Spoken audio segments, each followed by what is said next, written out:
સુરત શહેર પાલ અડાજણ અશ્વિનીકુમાર વિસ્તારમાં વહેલી સવારે ચાલવા નીકળતા લોકોને ટાર્ગેટ કરી સોનાની ચેન તથા મોબાઈલની ચીલ ઝડપ કરતા રીઢા આરોપીને કુલ મુદ્દામાલ 3,38,545 રૂપિયા સાથે ઝડપી પાડી સ્નેચિંગના કુલ 4 ગુનાઓનો ભેદ ઉકેલતી સુરત શહેર ક્રાઇમ બ્રાન્ચ સુરત શહેર વિસ્તારમાં કાયદો અને વ્યવસ્થા જાળવી રાખવા તથા મિલકત સંબંધી ગુન્હા અટકાવવા તથા પકડી પાડવા સારું ઉપરી અધિકારી શ્રીનાઓની મળેલ સૂચના આધારે ડીસીબી પોલીસ સ્ટેશનની અલગ અલગ ટીમો વર્કઆઉટમાં હતી.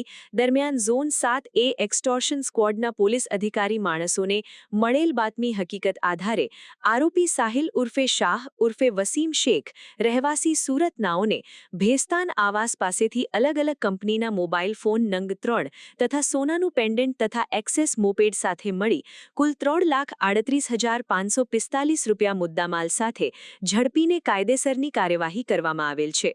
મજકૂર પકડાયેલ આરોપી રીઢો ગુનેગાર છે, જે વહેલી સવારે ઘરેથી નીકળી જાહેર બગીચાઓ રસ્તા પર એકલા ચાલવા માટે નીકળેલ સ્ત્રી પુરુષોની રેકી કરી ટાર્ગેટ કરીને એમની પાસે રહેલ મોંઘા મોબાઈલ ફોન અને સોનાની ચેન અચાનક બળપૂર્વક ખેંચીને ચીલ ઝડપ કરી પૂર ઝડપે મોપેડ ચલાવી નાસી જવાની એમો ધરાવે છે. મજકૂર આરોપી જે આજથી 20 દિવસ પહેલા જેલમાંથી પાસાની સજા પૂરી કરી જેલ મુક્ત થયેલ છે.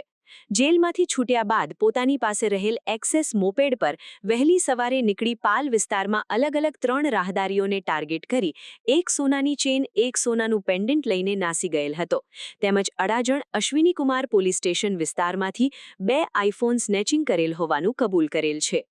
સુરત શહેરમાં મિલકત વિરુદ્ધના ગુનાઓ અટકાવવા માટે ક્રાઇમ બ્રાન્ચની ટીમો સતત લાગેલી હોય છે. એ અનુસંધાને એન્ટી એક્સટોર્શનના પીઆઈ સિંધા અને પીએસઆઈ મહેડાની ટીમને એક બાતમી મળેલી. સાહિલ ઉર્ફે વસીમ જાફર શેખ લિંબાયતનો રહેવાસી જે ચેન સ્નેચિંગના ગુનાઓમાં સંડોવાયેલો છે.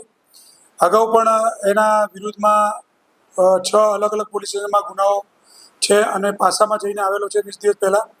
એવી બાતમી આધારે આ આરોપીને લાવીને સઘન પૂછપરછ કરતા અત્રે પાલ પોલીસ સ્ટેશનના એક ગુનામાં એને ચેન સ્નેચિંગ કરેલું હતું, જે આધારે લાવીને વગર પૂછપરછ કરતા એની પાસેથી 3,38,000 રૂપિયાનો મુદ્દામાલ મળી આવેલ છે. અને અશ્વિનીકુમાર પાલ અને અડાજણ પોલીસ સ્ટેશનના ગુનાઓ એને કબૂલ કર્યા છે. ટોટલ એના વિરુદ્ધમાં 10 ગુનાઓ છે. આ આરોપી હમણાં જસ્ટ 20 દિવસ પહેલાં પાસામાંથી છૂટી આવેલ છે.